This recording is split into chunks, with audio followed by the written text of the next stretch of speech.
2 مع الشغل والنفاذ؟ يا حبيبي يا عمر.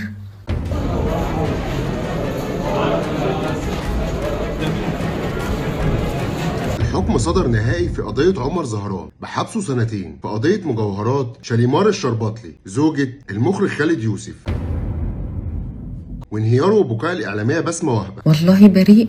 ادخل بدلك يا عمر، ادخل بداله، مش هيتحمل.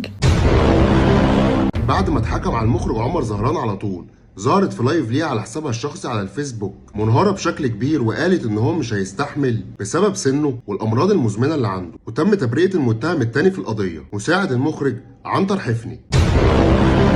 والخبر نقلا عن جريدة المصري اليوم بعد ما اتهموا المخرج عمر زهران بسرقة مجوهرات بقيمة 250 مليون جنيه من شقة شاليمار الشرباطلي زوجة المخرج خالد يوسف. كمان كان موجود في المحكمة الفنانة هالة صدقي ومعاها الفنانة بسمة وهبة، شهدوا مع المخرج وقالوا احنا نعرفه من زمان ونفوا الصلة اللي بينه وبين سرقة مجوهرات الفنانة شاليمار الشرباطلي، ولكن في اخر الجلسة اتحكم عليه بحكم نهائي 2 مع الشغل والنفاذ. نشوفكم في فيديو جديد وخبر جديد.